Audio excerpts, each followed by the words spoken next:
we interrupt your regularly scheduled programming to bring you a special presentation of Two Nerds, a podcast. Your home for everything movies, music, video games, and everything in between. With your hosts, Bunny the Bruiser, and Dynamite Jared Latching. How's it going, everyone? Welcome back to another episode of Two Nerds, a podcast. I am your host, Bunny the Bruiser, and sitting to my left is my illustrious wife. Would you like to introduce yourself, illustrious wife of mine? Hey, what's up? It's Beck Nasty. It's Beck Nasty, Beck Drizzle, you know the goddamn deal. So, Dynamite Jared, at this very moment in time, he is in Japan. Is he? Is he there already? He is in Japan at this exact moment in time, eating sushi we on a magic carpet. Yes, he is. We don't know that He's doing much. all of those things right now at this exact moment in time. Well, I'm a little jealous about And that. how jealous are you at this exact moment? Extremely jealous. Elaborate.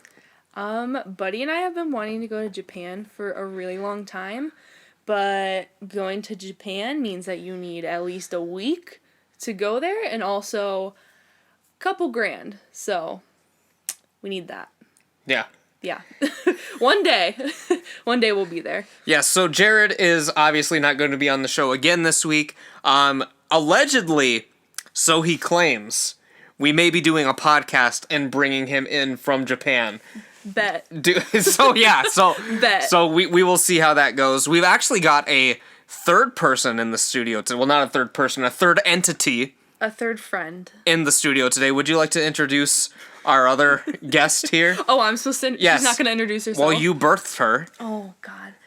We have our delicate angel, Mrs. Pumpkin, here with us. She's along for the ride, and she might have some stuff to say later, so we'll have to see. She's currently looking at me dead in the eyes, so I think she knows. She doesn't really like to talk, but we may hear her scratching. She tends to get scared, so she may just run around the room, and she might meow a little bit. But... There she goes. Yep, she just jumped on the couch, and she's running around. She's going to be scratching. She's going to scratch. It's fine. Oh, well. It'll be some ASMR for everyone. Yeah, if you guys hear it, it'll be some ASMR for you guys. For those of you that watched my very first video that I put up this month, you will know Mrs. Pumpkin. You have seen her. I like how her name is now just Mrs. Pumpkin. It's Mrs. Pumpkin. It has never once been Mrs. I had Pumpkin before I met Buddy. I was just going to ask you about this. Oh. Because, obviously, Pumpkin is a Halloween cat. Her birthday, little known fact, is on Halloween. Her birthday is undetermined. Her birthday is on Halloween. That is Mrs. Pumpkin's birthday. Her buddy. So why don't you elaborate on how our illustrious cat got her illustrious name? And how many years ago was this? This was 7-8 years ago? I'd say about, 8 or 9 years ago. So back at my parents' house, we had a garden that my dad worked really hard on. It was an awesome garden. We had a lot going on back there, and we had a pumpkin patch. And one day I'm out in the garden, and I see these kittens running all around in this garden, like baby kittens. And I'm like, where's your mother? But we found one kitten in the pumpkin patch, which then was Pumpkin. And there was another kitten by the beans. Beautiful little black cat. So that was Bean. And later on, we found out that it was a neighbor's cat was the mother. So they took Bean. And I feel bad talking about this. Bean didn't make it too long. Bean had a little accident, but we won't get into that. So Bean's no longer with us. Rest in peace, Bean. Yes, rest in peace, Bean. Very sad to think about him sometimes. Rest in Bean. Pumpkin is right here with us, so that's how Pumpkin got her name. Wasn't she the runt of the litter? She was just freaking small. Explain her backstory, because for those of you that do not know Pumpkin, she is the scariest of the scaredy cats I've ever seen in my entire life. She's a scaredy cat. Apparently, according to you, she used to hide in the lawnmower. So Pumpkin was afraid of people for no reasons evident to us. I think it was just like, oh, I was born out in the wild. I don't want to be by big scary things. So a human to her, big scary thing. So, of course, we were trying to care for these cats, give them food, give them water. We would have the garage open, And Pumpkin chose her hiding place to be inside of the lawnmower. And at this time, I was the one who mowed the grass. We had a riding lawnmower. So every time I had to mow the grass, I would have to thoroughly check the inner workings of the lawnmower. Sometimes she would be sitting on top of a blade. Like, it was so bad. So you could imagine my absolute fright every time I had to start up the lawnmower and Pumpkin wasn't there. Like, it was at least an hour and a half process every time until I could find her and relocate her and then start. So when did you bring her into the house? Like, how long ago? She was probably... So she hung around probably for a week, and then we're like, okay, we need to take care of these cats.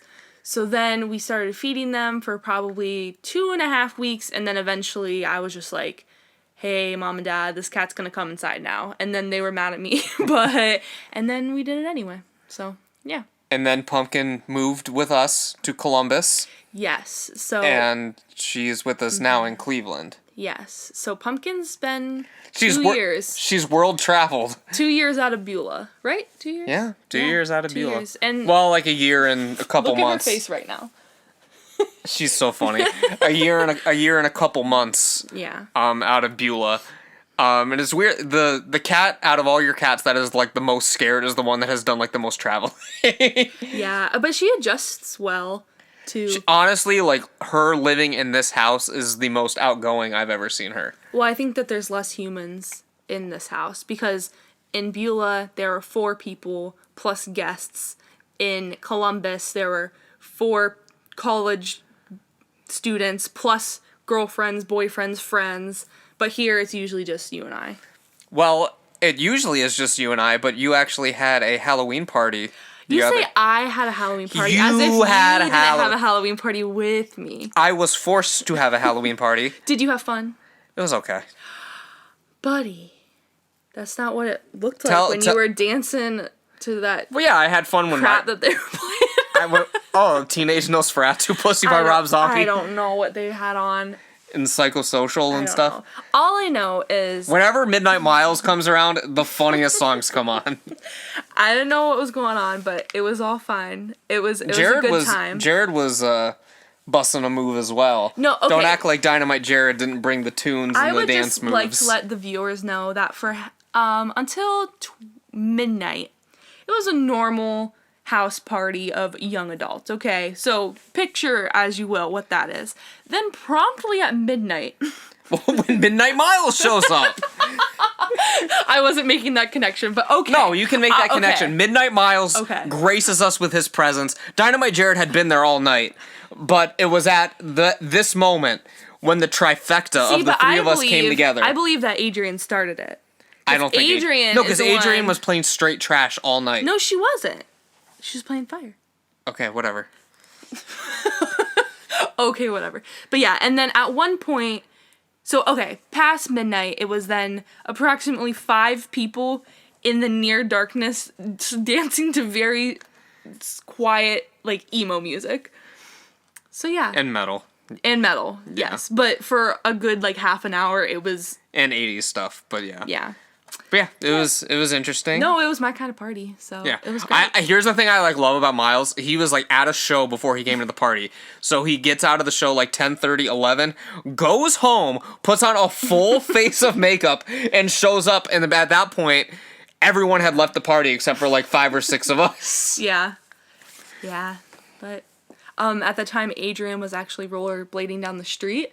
And she thought Miles was a neighbor, so she was like, oh crap, I look weird right now on my rollerblades in the middle of the night. So she started coming back, but little did she know that it was Miles with full FX makeup walking up with a huge bloody coffee ground face, as he says. So, yeah. Yeah, coffee ground face. I'm sure when I have Miles on the show, we're going to break down some VFX and makeup. Oh, I would love to learn about that because... I mean, I'm not too into it anymore because of, grad school consuming my entire life, but I like makeup, mostly in other people, and I feel like FX makeup would be pretty cool. Well, you'll have to listen to the show when it comes out. Yeah. I think I'd be pretty good at it, don't you? Yeah. I'm a slightly creative person, so. You're creative, and you're also very well-versed on the internet. How? because you have... Don't sell yourself short. You have just been named one of the Mothman Festival's biggest fans on Facebook. Didn't you get like a badge and everything? Top fan, it was. So I'm sure you guys have seen that Facebook now has the top fan badge that they give to people who are most active on different pages or accounts or whatnot. And I was actually sitting on the couch in my Mothman shirt that I got from the 2018 Mothman Festival. And I get a notification on Facebook that says, you have been given the top fan badge for the Mothman Festival Facebook page. So, but how? Because I'm always tagging you in all their stuff. Because I'm like, bring me in it. So I'm like, bring me down there, please. Yeah. We're going to have to go next year. Yeah. This year we had too much going on. Last year we went, but... So last year, we'll talk about this a little bit because we didn't address it last year. Last year when we went to the Mothman Festival, it was the most dreadful day of my whole life, but the most really fun as well. Because I think that we had... Overnight. Well, before that, during the day, we had to do a bunch of bullshit during the day. Then I had to work from 11 p.m. until 7 a.m. Then I get home at promptly 7:15, and we drive 3 hours to West Virginia, maybe Point longer. Pleasant, right? Yeah, like 3-4 hours to West Virginia, and then I spend all day in the hot sun. It was hot. So, like, I didn't sleep for 30-something hours, and it wasn't like, oh, I just didn't sleep and I was... just hanging out at home or whatever. Like, I was fucking doing all kinds of shit. It was a very interesting experience to see Buddy completely drained, but then also at his peak, because he was at Mothman Festival, which we talked about for, like, months. Yeah. So, I mean, it was a good time. When I think back on it, I don't remember you being completely exhausted and upset. But I'm sure you do. Well, I just remember going back to Jamie's house and passing out for a few hours, and then... I just felt miserable. Like, even though I was having fun, I felt miserable the entire time. Yeah, and that's not fun, so we'll have to go back. Yeah, we're gonna have to go under regular circumstances. Yes. Yeah. And then since you've been on the show last, we got married, obviously. Oh, yeah, we're married. Went on a honeymoon and shit, and... moved into this house. And Can I hype myself up real quick? No. Okay. Go ahead. No. No, go ahead. I'm just going to stare at Mrs. Pumpkin on my desk. That's fine. Since the last podcast, I graduated from Ohio State, and then I got into a very competitive grad school, which is great because in my program, which is speech language pathology, every grad program is very competitive. So, yeah, probably like 2 of like the best days ever happened to me this year, which was finding out I got into grad school and then getting married. So, yeah, it's been cool. Very cool. But we're not here to talk about any of that shit. Yeah. As you guys know, as you guys all know, it is October. It is the witching season, the season of horror movies, ghost stories, and all kinds of stuff, which we're going to get into all of these. What? It's the season of dead people in your backyard. It's the season of dead people in your backyard, I guess. So before we get into all of that, I just kind of wanted to run down some of the horror movies that I've seen and Emily has seen since the last Two Nerds podcast back in May. Because we didn't do any shows all summer because, as we said, the two of us got married, not me and Jared. Me and Emily got married. Oh, that. Me and Jared almost... Through with that? No, we didn't go through with it. We didn't go through with it. I thought it was like a double ceremony. He's moved on to other things. All right, move on. But, okay. So, we obviously did not have any shows over the summer. Married, moving, all kinds of crazy shit was going on. But we saw a lot of horror movies this summer. Well, at least I did. I saw quite a few. I saw a couple. And I don't think that we talked about this on the show. This is a little bit before summer. But the two of us went to go see Pet Sematary. Oh, yeah. I kind of forgot about that. Not in a bad way. Yeah, but... not in a bad way. Why don't you tell the people the circumstances in which we saw Pet Sematary? Do you remember the circumstances? No, I don't. You do not remember the circumstances. What were the circumstances? I was so... I don't want to say I was mad at you, but I was annoyed with you. Why? Because I wanted... Because we were going to go to the movies, and... Because here's the thing. Emily never wants to go see horror movies with me. Buddy. Listen. Here's the thing. You have your time, I'll have mine. You're always wanting to do some bullshit, but Emily's like, hey, let's go to the movies. Let's go see Pet Sematary, which she knew I wanted to go see.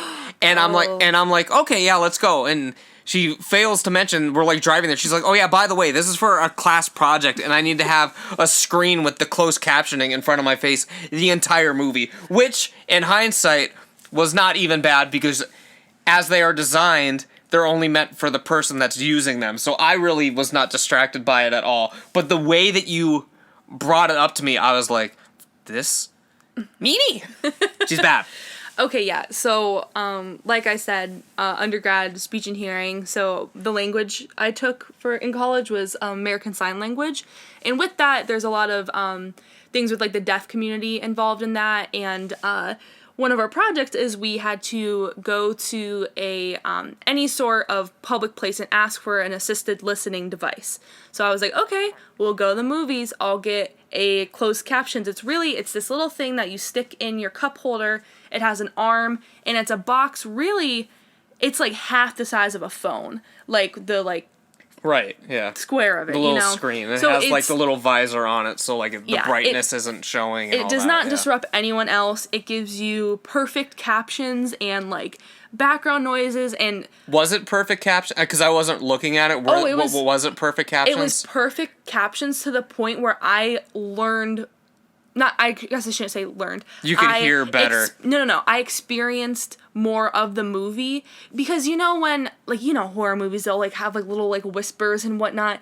And like sometimes you can make it out, sometimes you can't. But with this device, it says what it's actually saying. So I could make more connections and be like, oh, okay, like this like makes more sense. Which I think the device would be good for people who, in general, like I know my mom, for example, sometimes she's like, wait, like, who did they just say? What's going on? Well, I don't think having words in front of her face would help her out with that either. Yes, the Beckwith family, my parents, they have captions on things. I like captions when I watch stuff because I think it's easier to follow along, but that's just my preference. Yeah, I don't like it, but... I like it. Well, what did you think of the movie? Let's move on from the circumstances. What did you think of Pet Sematary from what you can remember? I'm looking at my Letterboxd here and I gave it 3 stars. 3 out of 5? 3 out of 5. So for me, my rating scale, 3 means I would like it and would watch it again. It doesn't mean I think that it was anything super like spectacular, you know what I mean? Like 3 is like very average for me on a rating. So. I feel as though... Are we doing spoilers or no? Yeah, go ahead. Oh, okay. This movie is on Blu-ray already. Like, it's been out forever, so if you haven't seen it...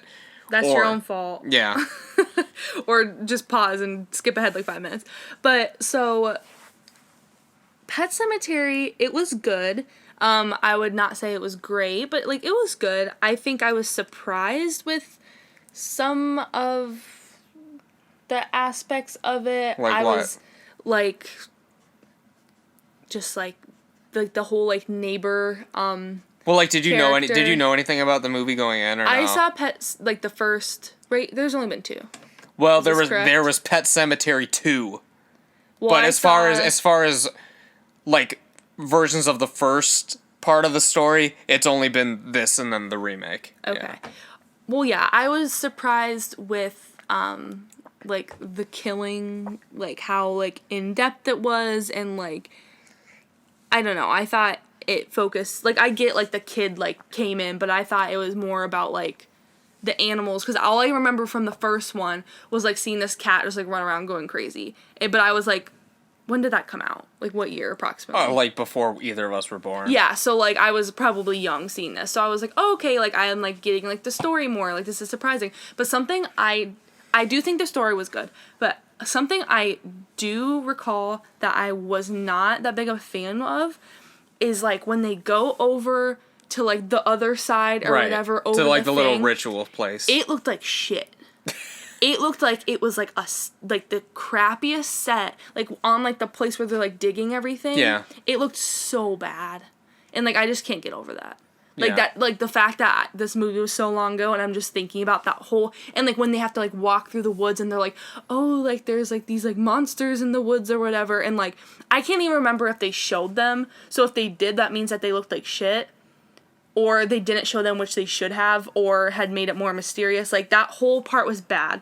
But I think the whole family part of it with, like, the dad and, like, all of that, like, that was good. Oh, I'm remembering the movie now. That was shocking with the kid when the truck's coming and you think it's the one and that. Oh, well, yeah, I mean, my jaw dropped. I'm remembering things now. I mean, yeah, I mean, it was a swerve because obviously. Literally.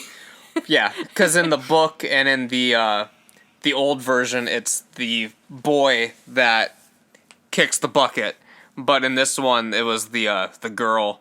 Mm-hmm. In general, like I've heard this from a few conversations I've had about the movie. I guess because I've never read the book, and I guess that because I always thought that, like, Pet Sematary was just because, like, there wasn't that much hype around this movie.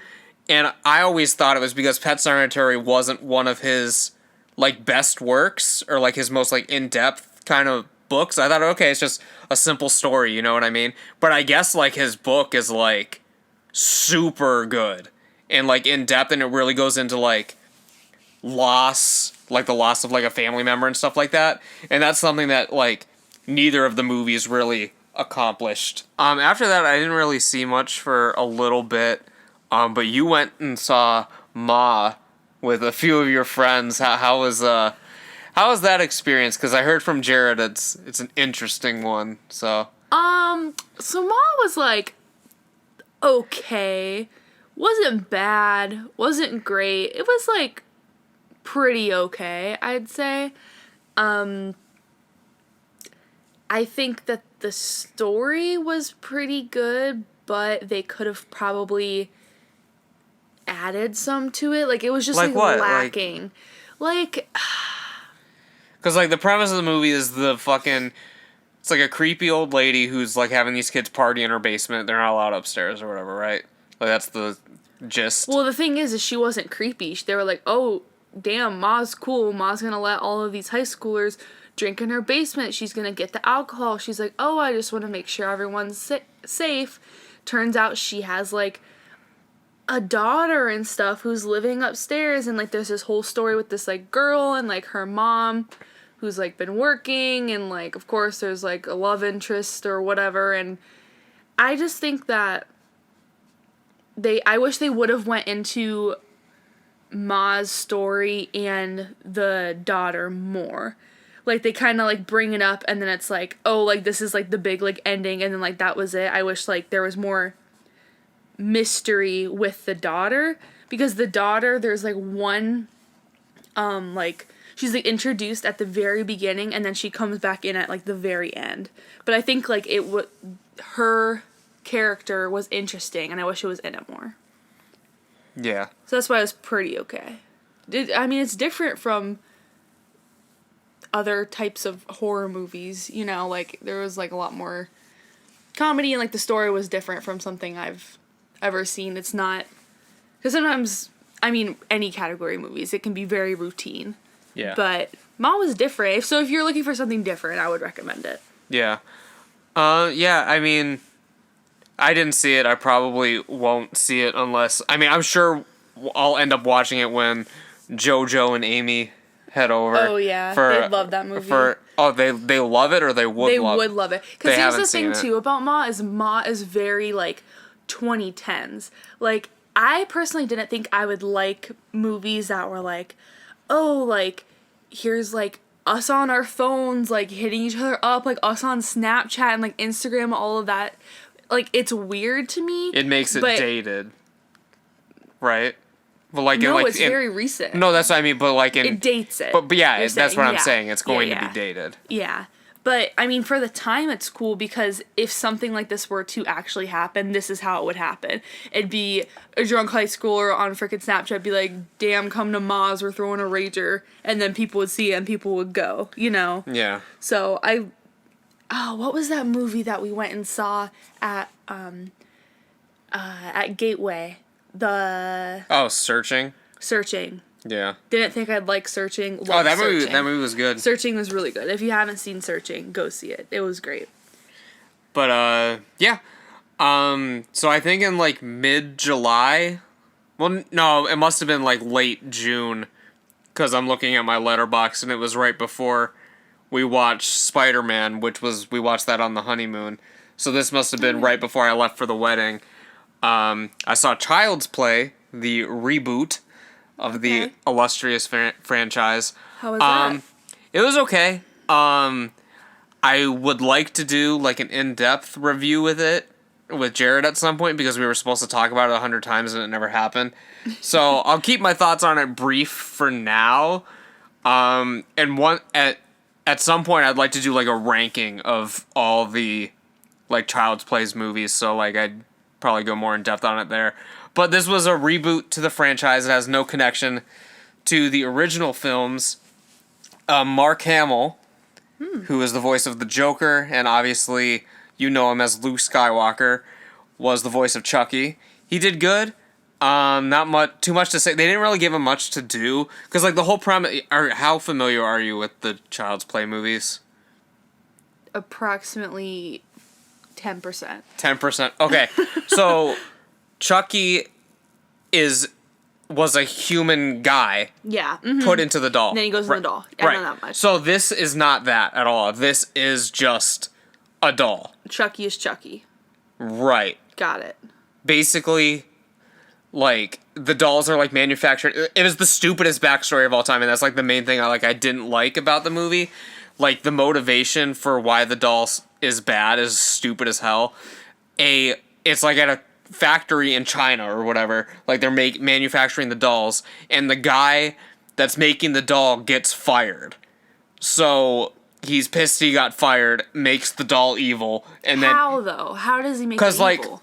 Because, like, this is in 2019, and it's a doll that's, like, supposed to be, like, a virtual, like, assistant. It can turn your lights on. I see. It can do this. It does you know what I mean? So it's programmed to be evil? Okay. Basically he turned off, like, all the safety settings, basically, is what he did. Okay. And then commits suicide by jumping out of a window onto a car. And it was, like, the dumbest backstory ever. So, like, I just didn't...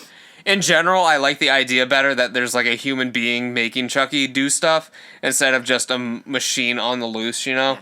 Like, it just wasn't as interesting to me. So here's my question. So, the original, where it's kind of like this guy is, like, possessing the doll, almost.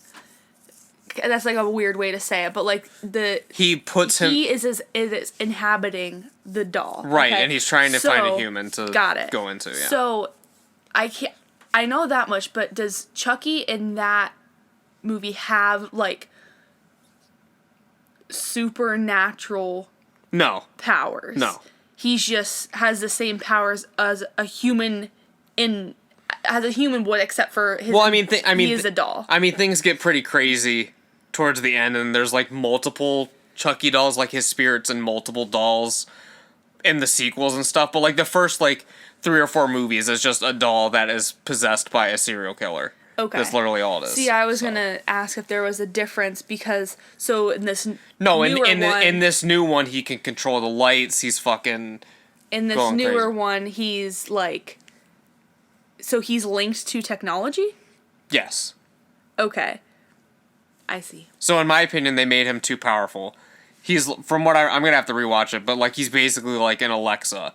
Like, he can do stuff. Oh, I'm so sick of, like, I was just talking about how I liked technology and, like, social media and, like, how, like, people actually, like, use their phones. But I am so sick of, like, the Siri, Alexa, and there's that new movie coming out. I forget the name of it.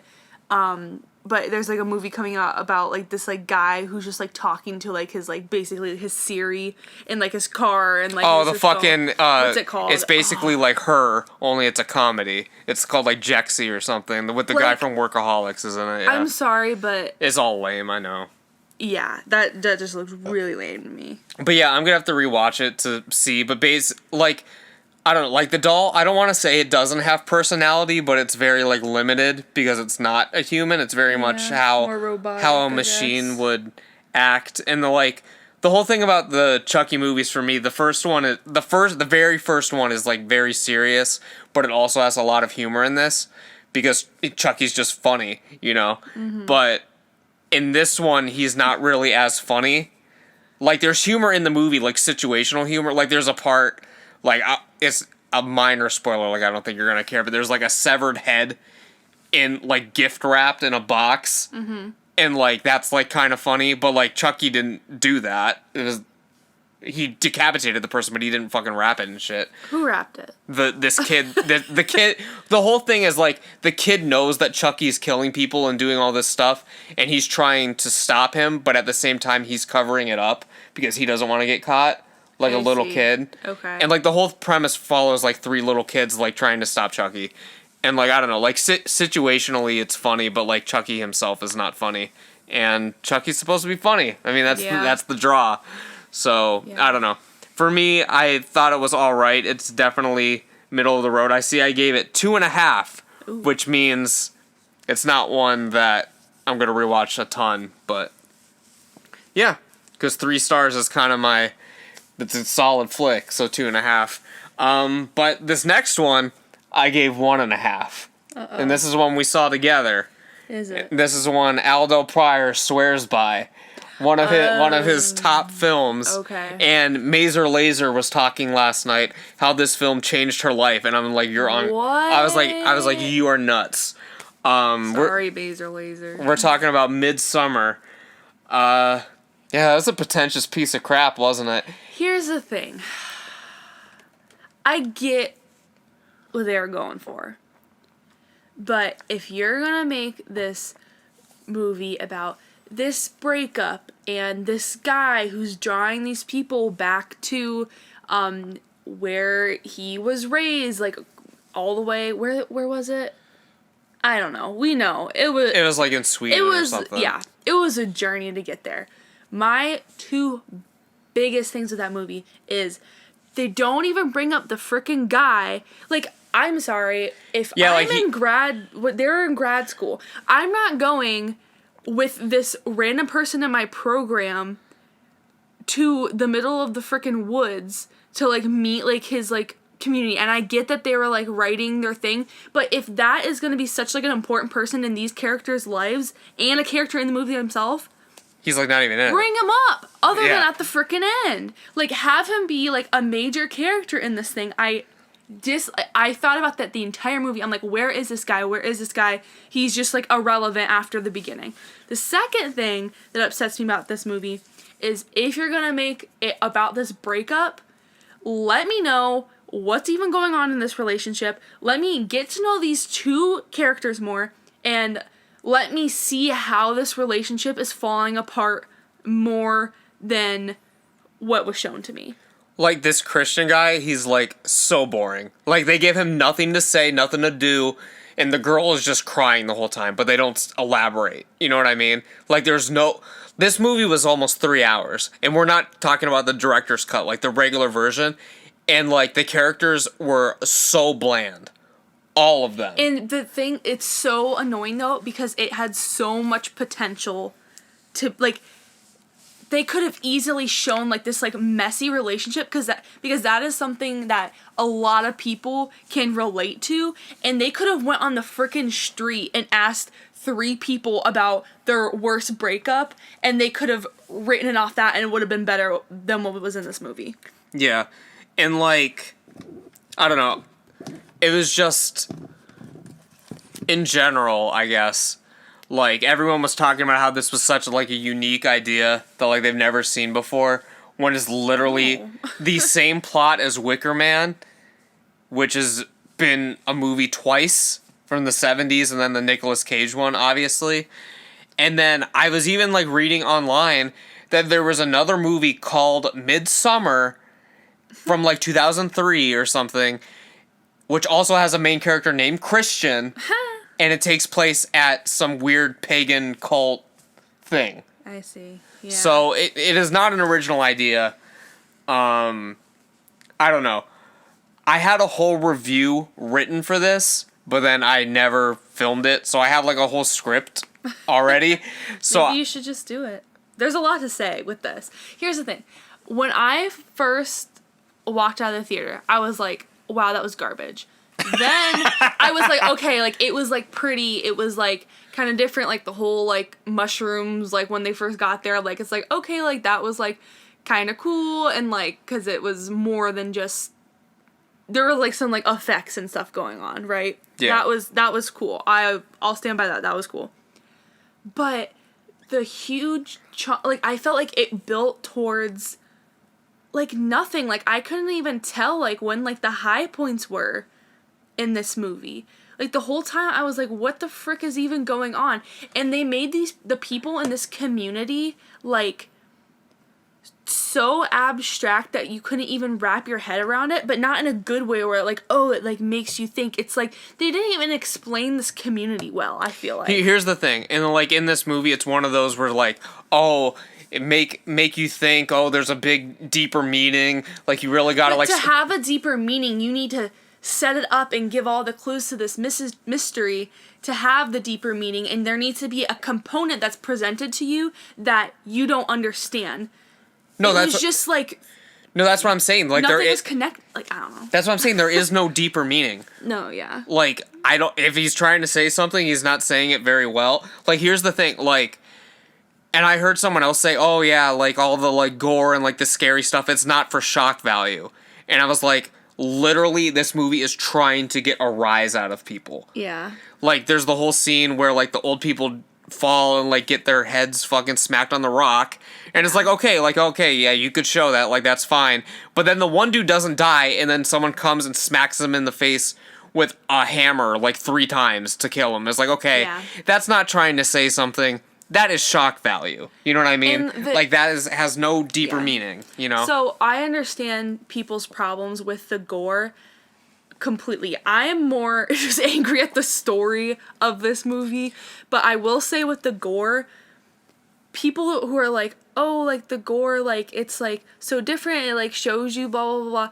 I'm sorry, but the gore in that, I feel like that is things that people see in traumatic events that have happened to them, like something similar, like think of like car accidents and like stuff like that, right? Where that's shit that like you don't want to remember, and to just show audiences that like it's like not crossing the line, but like they're going for realism. Like I understand what they're going for, but like there's some stuff that you just don't want to see. You know, like is that what you're trying to say? I feel like every horror movie I've ever seen, it's been like you can tell that like this is like fake. Yeah, we're not watching Evil Dead 2. Like even what did we just watch? Like Gerald's Game? Yeah, or, like, Gerald's something? Game where like it was so gross because it was so like that would like never happen. Like she's pulling her freaking wrists out of this handcuff. Out of the handcuffed, and like it's showing like the underneath of her hand, but like that's not that what it would actually look like. I'm sorry, but like there are like a lot of connectors in there and everything. Like it wouldn't just be like full muscle, bone, blood, like yeah. But that was like like gross. It's like, oh my god, like, but it's like fun still. Yeah. Midsummer, I honestly I felt like it was like kind of disrespectful in a way. I don't know.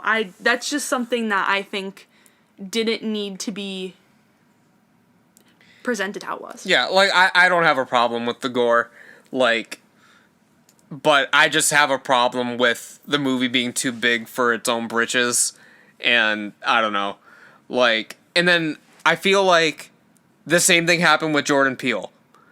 The first movie both of these directors had, Jordan Peele and Ari Aster, unanimously praised, everyone likes them, blah blah blah. The second movie wasn't as good.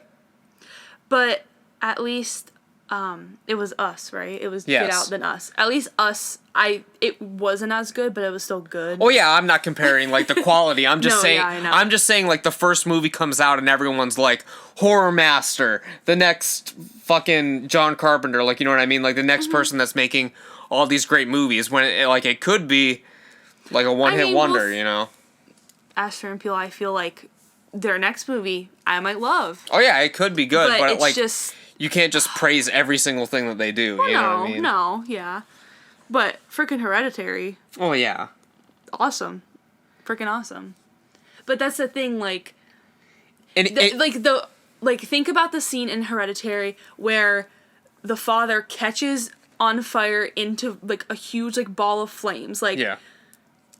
that was like wow, like shocking, like whoa, like this is so different, but like that doesn't actually freaking happen to people where they just Well, go there have into been flames. many cases of spontaneous combustion. But yeah, you don't see that in real life. But it was like cool because watch movies because I want to see something You want outside escape. You of want escapism. my life. Yes. You want escapism and you want to Yes. have fun. Because even if you're watching a horror, like you're watching Evil Dead 2 or Dead Alive, like yeah, it's gory and like disgusting and shit, but like you're having fun. Yeah. Like you watch a movie. I mean, like dramas and stuff. Like you still enjoy watching them. Like this, I did not enjoy watching. I was bored.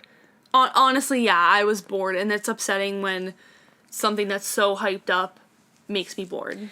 And it was just super predictable as well. Oh, it was so predictable. Like you could call the shots all the way even through. when they were about to go to those two old people to jump off the cliff, I'm like, they're about to jump off the cliff. I knew that was coming. Did I know that I would see in-depth, like very accurate, like anatomical, like constructions of skulls and brains being smashed? No.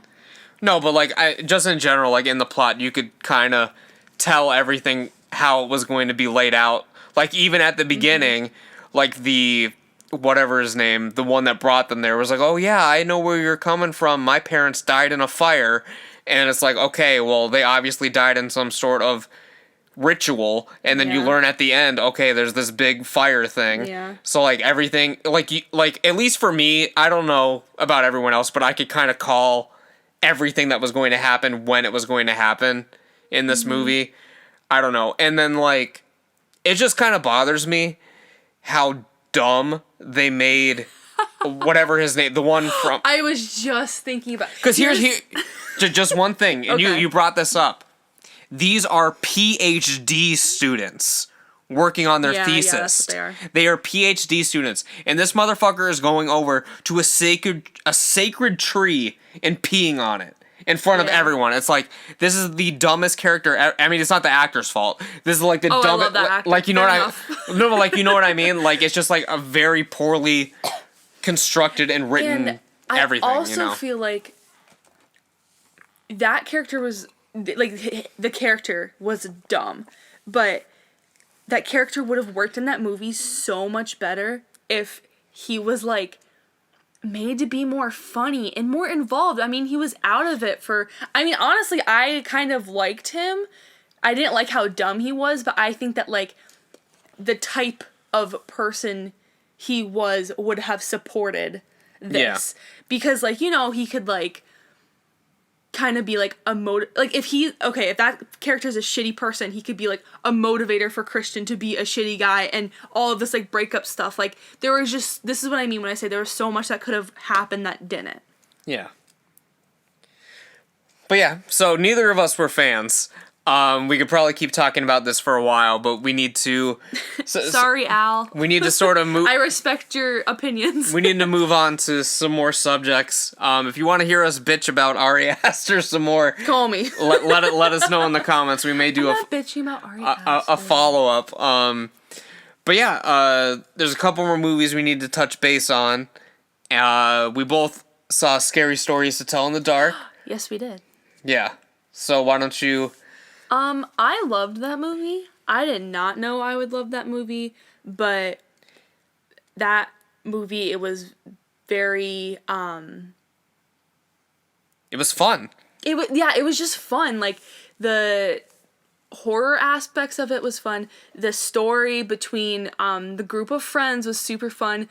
The, like, societal awareness that was within the movie was super awesome. And I think that everything like looked good in the movie. You know, like the haunted house, what else? Oh, what was the her name? creatures. Sarah or whatever. Oh yeah, Like, Sarah Bellows. and like that movie, I feel like it like had a big draw to younger people, and I would consider myself an adult. Yes, I am a young adult, but there were times where I was like, "Oh shit, this is real scary." Like the tension they had was really good. See, like I think like because it was like PG-13, so I think that like Was it really? Yeah. See, that's what I mean. For PG-13. Well, ratings don't really matter to me, but I think that like the main audience for this were teenagers, 18 to 20-year-olds and teenagers, and stuff like that. But the other big audience was people my age and into their like mid 30s who read these books when they were kids and stuff. So it kind of hits like a wide audience because normally the movie going audience, like when you're making a movie, you're making it for the 18 to 25 demographic, basically, because that's who's going to the movies, that's who's going on dates, etc., etc. So I just like movies that like they can bring in like multi-generational stuff. And like had this movie came out like 10 years in the future, it would be one of those movies where like me and like people my age would like bring their kids to it, like, you know what I mean? Because it's like, here's what I grew up with, and you know what I mean? Yeah. Like had it come out a little bit later, it would have been like one of those kind of movies. But yeah, and I really like the pace of it where it's, oh, she's writing the stories, who's this gonna be next? Like it kept you kind of like on the edge of your seat. Like I was not bored for a single moment in that movie. right, and all the creatures obviously look great in it. It's the majority of it is practical effects with some like CG enhancements here and there. But yeah, I mean all of them are really well done. The scarecrow, there was like the creepy lady in the hospital. That was probably the best scene in the movie, maybe. That one, I of course like gore and like jumpy things, whatever. Like that's like, yes, those type of things can be like scary, but like just like the when you know it's there, suspension of her walking down the hall all in red, and like you know that like there's no way to go. Yeah, there's no way to go, and you're just like, come on, like the friends are gonna run in, like he's gonna get out or whatever. And nope. Like whenever I think about, I remember like being like a teen and be like, oh my god, like what is like something that I'm like super super scared of like being in a situation that I know I'm probably not going to be able to get out of, but it take way too much time to actually like come for me, and just knowing I would be stressed and anxious and literally like just so fearful during that moment, that is what's scary to me. And that one scene, also the big toe one. Well, yeah, I mean the big toe one has a lot of that is the one that I actually sort of jumped at that, and I usually I usually never do anymore, but that scene actually got me when she's like under the bed. And like you think like she's probably gonna be like, I mean like under the bed. That always happens, you know. Someone's under the bed, someone else is under the bed. Usually something's gonna come and get you. But yeah. Oh, and she just looked so gross. Yeah. Yeah, but that's what I mean, that it didn't look realistic, and it was fun. Yeah. But yeah, I mean, it was really cool. They may do a sequel, they may not. I don't know. They kind of left it open-ended. But yeah, I think it's like, I mentioned this in the show with Al, and everyone sort of brings this up, but it's like a good gateway horror movie. Like it's a good one to like, if this was the first horror movie you ever saw, I think this would be like a good one when you're if like, this was the like first an early horror movie teen. I've ever seen, I'd be messed up from it, honestly. Yeah. Like this was like good. But and like it doesn't really hold anything back because like you said in that one scene, oh, the friends are gonna come and the kid's gonna be saved. The kid is not saved. Oh no. The kid, like there are a lot of kids that die in this. Yeah, like it is not a happy ending. Yeah, so yeah, it was really good all around. So that was basically all of the new release horror movies that I saw. Like I saw Gerald's Game, which we talked about a little bit, and I watched this other movie called The Ritual that was like this giant half-tree deer demon thing that goes after these people in the woods and stuff. How was that? It was okay. It was good. It's basically like, it kind of reminded me of Midsummer a little bit because it's just like a group of friends and then they're out doing something that they're not used to. Because basically, it's a bunch of college friends, and then two of them are like, oh, we're going to stop and get beer at this store or whatever. And the store gets robbed, and one of the friends hides in like another aisle, and the one friend who was like abandoned gets killed.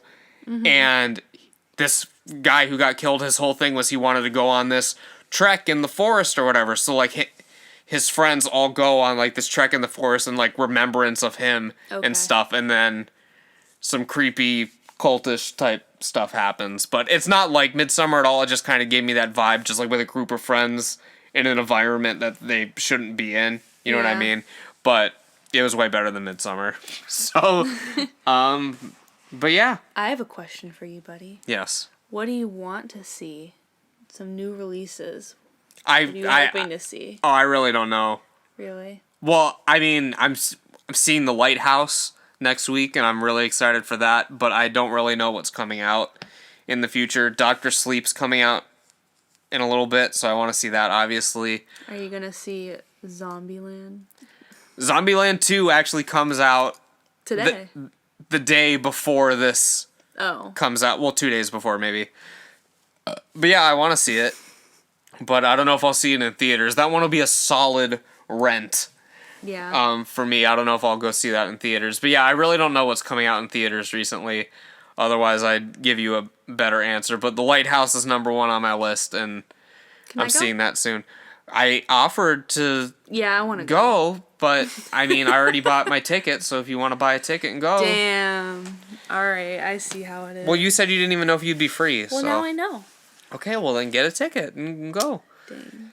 Okay, so we've talked about a lot of movies, and we also, on the House of Horror, we sort of talk about the horrors of real life, and you have also experienced some paranormal activity in your life. I wouldn't say I've experienced paranormal activity, but I'll tell you about those who have experienced paranormal activity. So yeah, you say your thing. I'm gonna go pee, but I'm gonna be right behind you so I can still hear you. But keep telling your story. Don't pee too loud. I won't pee too loud. All right, everyone. Welcome to Beck Nasty's story time. I'm taking over real quick. Beck Nasty's bedtime stories. I hate that. Okay. So, a little bit about me. I grew up in Asheville, Ohio with my parents and my sister. We lived out kind of towards Plymouth. And so we had our property where our house was, and then behind that was some family-owned property. So I think technically my grandpa owns it, but it's basically like our extra backyard. Like it's like an extension of our backyard. So growing up at first, it was mainly just like woods and forest, and like we didn't really go back there or anything. But then, as I was talking about earlier, my dad ended up having a garden, but in order to do that, he needed to take down some trees. So some of I think some of his work friends or someone he knew, they came over and they had a big bulldozer, and they were clearing out some trees, and then my mom and my sister and I were just back there kind of like fake helping. I think I was like probably 7 years old. So like we were just like hanging out, moving some sticks. And they're like hitting this like rock, and they like break this rock apart, and then like, okay, so we're like, oh, we'll like move this rock out of the way, you know, so they can keep working. So upon further inspection, it was a headstone for a grave. So we're like, damn, we just messed up whoever's grave this is. So we put the headstone back together, and the headstone says Ezra Smith. Okay? So this is my Ezra Smith story. Before you dive too deep into this story, Yes. we forgot to mention we both saw It Chapter 2, but we talked about that a lot. So, yeah, that was the thing that happened. Ezra Smith. Ezra Smith. Yes. So, Ezra Smith comes into our lives, and we're like, what the heck? So we're telling our family about this, right? Well, what was your reaction? I don't remember here's the thing. my reaction. You are a little kid, and you are essentially living like not an Indian burial ground, but like, you know what I mean? Like there's just like okay, but there's here's like the the creep. There is a dead person at this exact moment. There is a dead person in your backyard. But here's the thing. Okay, we're gonna jump into this. My great-grandmother finds out that we found a grave in this property. So before my grandpa owned it, it was his father, which was my great-grandpa. My great-grandpa has passed away. My great-grandmother, Marilyn, is still with us. She just turned 90 last year. So we're at a family party. She's like, yeah, Ezra Smith, I knew him. And we're like, what? And I'm like, what are you talking about? So she's like, oh yeah, Ezra Smith was a friend of ours. He was an Italian man who didn't have much family and who would sometimes help my husband Carl with some stuff. And yeah, so he was like... Your great-grandpa's name is Carl Anderson? Yes. That is a wrestler's name. Okay, continue. Okay. Never mind. I just never knew that. I never knew that. Yes. Okay. So yeah. You're getting me all off track here. Sorry. Let me do. This is Beck Nasty's. This is Beck Nasty's bedtime stories, not Buddy the Bruiser's bedtime stories. Okay. So, great grandma's like, yeah, we knew him. Back then, it was much more frequent for people to not be buried in an actual graveyard in a cemetery. It was much more frequent for people to be buried on properties. That still happens sometimes, not really around here. I've never heard of such a thing. Really? I know. Until you told me this story the first time. Okay. I had never heard of such a thing. So she's like, yep, Ezra. So now we have the backstory of this person. We know that he's back there somewhere. So, yes, so when we found the headstone, we didn't know where it came from because it was being bulldozed around. So Ezra's back somewhere in that property, okay? But where we're still where her parents want us to build a house. Oh, yeah. Anyway, that's a discussion for another time. So, I was a weird kid. So, when I don't know, I was probably like 10 years old, I would always just like look around in that back lot. It's pretty cool, like, we had blackberries back there. So their house used to be on that property in the back. So there's like an old foundation.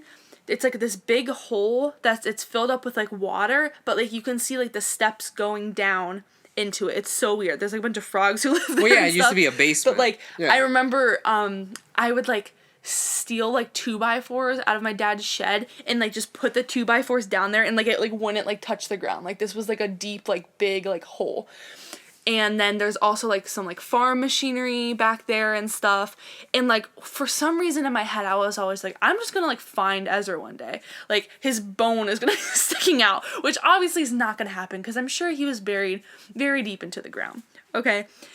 So, we were very close with our neighbors who lived next door, Darlene and Bruce. And so we're obviously like, hey guys, we found this like headstone in the backyard. Well, I didn't say this, I was 10. My dad and my mom are saying this to them. And they're just like, no way.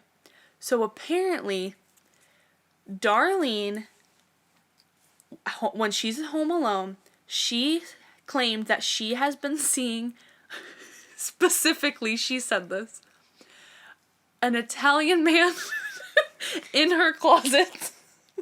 In her closet. I don't know how she determined it was an Italian man, but she said that she was seeing this guy in her closet. She would see this guy in the hallway, like a ghost, right? She's like, yes, I've seen this person's ghost. And like, my parents are just like, what are you talking about? And Bruce, her husband, was like, heck no, like, she's batshit crazy. This isn't real, or like, whatever.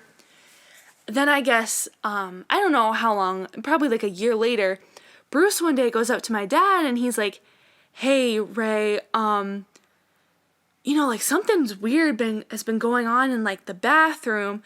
I guess like the dog kept moving the bathroom mats in the bathroom.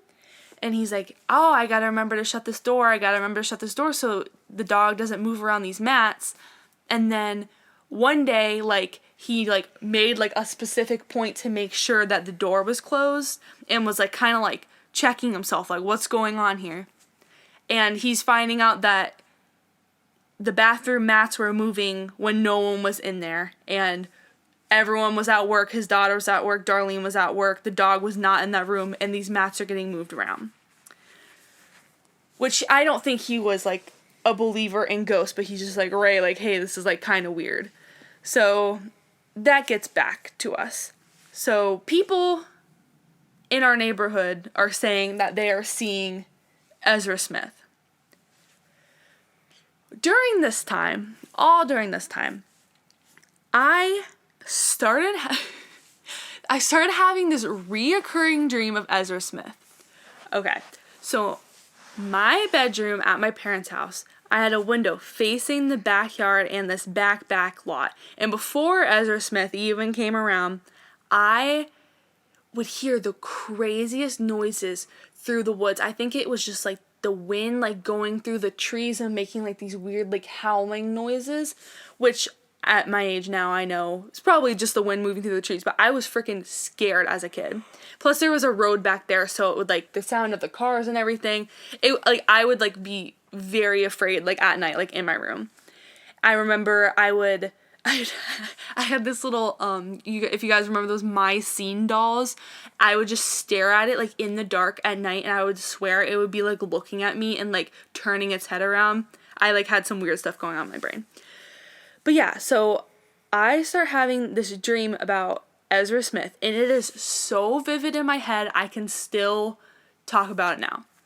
So when was the last time you had this dream? Honestly, probably, like, a year ago, which is crazy for it being, like, 10 years. Like, it, like, happens, like, reoccurring. Oh, okay. He's telling me to talk at the mic and not at him. This is how my Ezra Smith dream goes. There is a family party at my house. It is a summer day, and there are people outside, there's people in the garage, there's people out back. Everyone's just having a good time.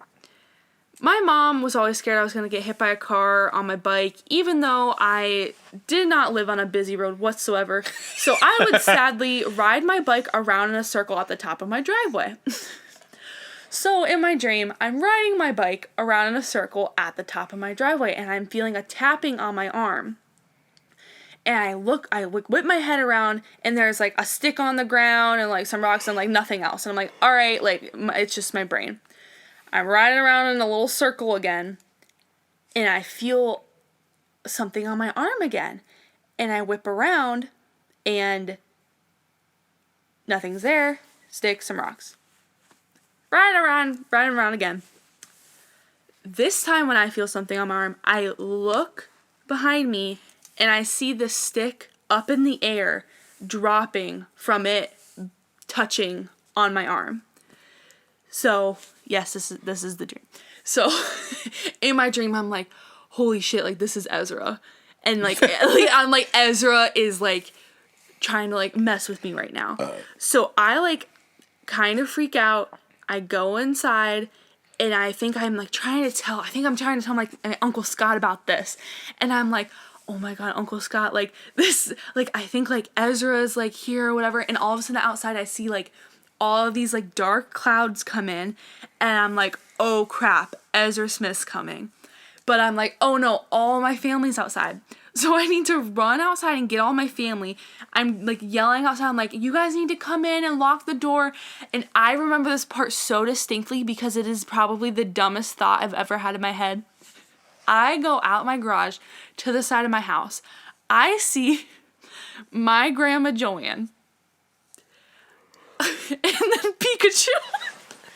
And then Pikachu. My grandma Joanne is standing next to Pikachu. And this is always part of the recurring dream? This is always part of the dream. And I'm screaming. I'm like, Grandma, Pikachu, you guys. I didn't even like Pokemon as a kid. I was like, you guys need to come inside. And, like, there's, like, this big, like, wind thing around them, and there's, like, a rock, like, falling through the sky next to them, and, like, it's just, like, the most chaotic, like, thing ever. And my grandma and Pikachu do not make it inside. So I'm like, screw it, I gotta get inside. I run inside. I'm holding my back door closed. And I feel Ezra. He's pushing the door open. He's pushing it open, and then I finally get it closed. He's pushing it open again. I get it closed. And then it's like we're matched, like trying to open and close the door. And then that's when I wake up every time. Very interesting. So I don't know what was going on in my brain for me to think about that, but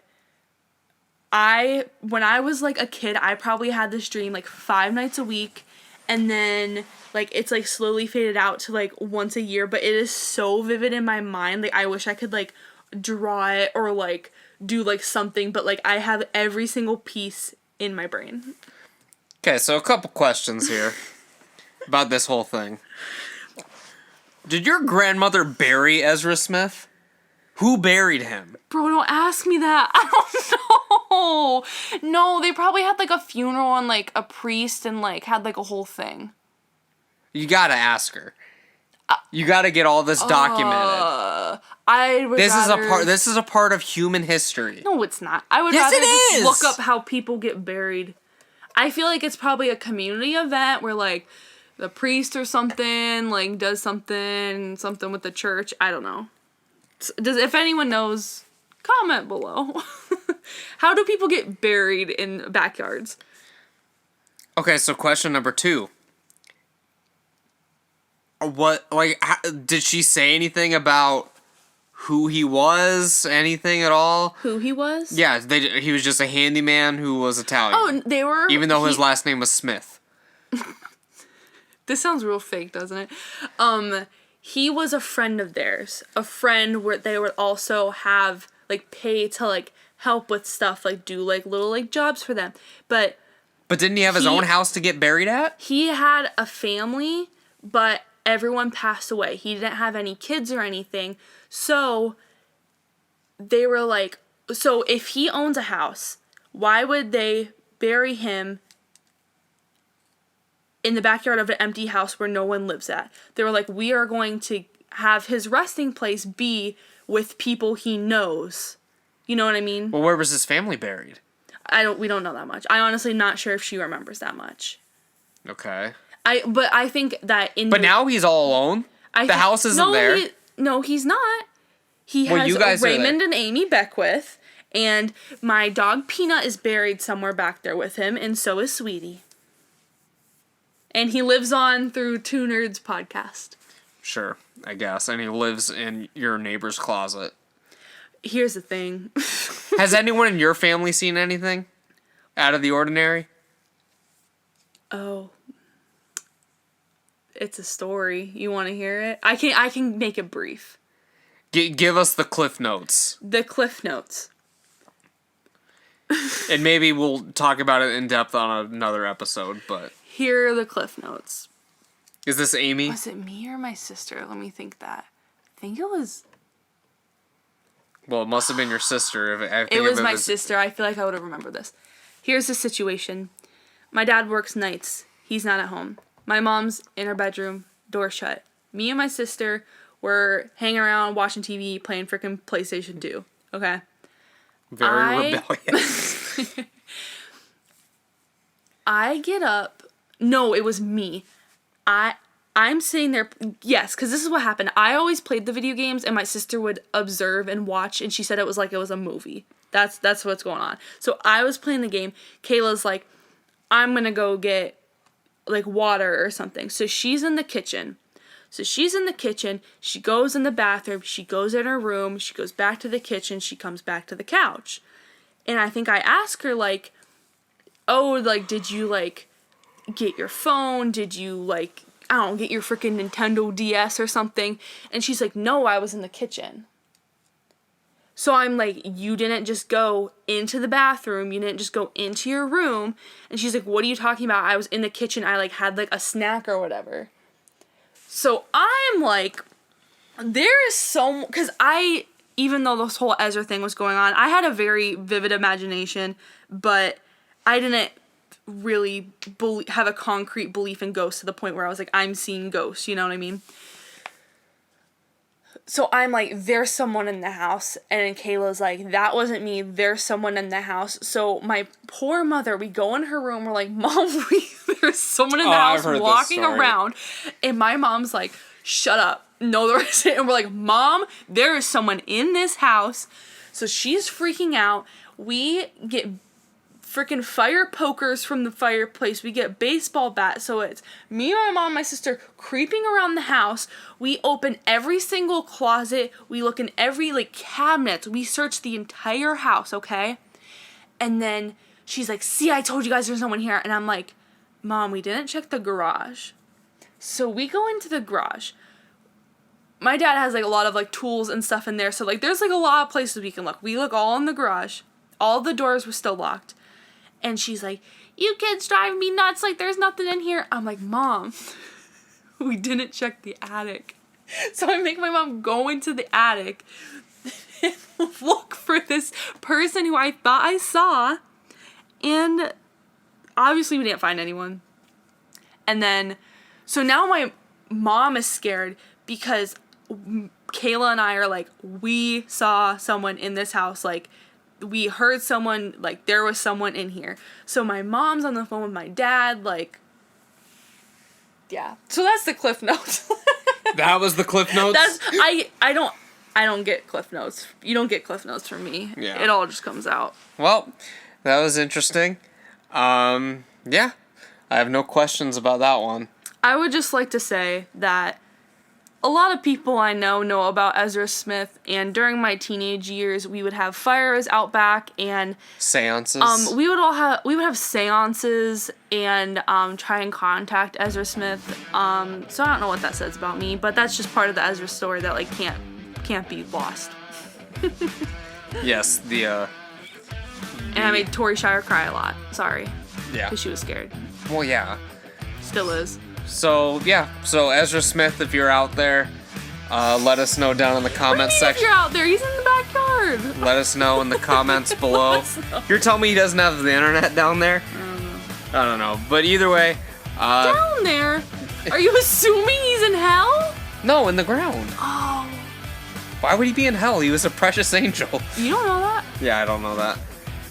I'm just picturing a guy that looks like he worked on the railroad with a big mustache or something. I don't know. I don't know what. If I can be on, holy shit, buddy.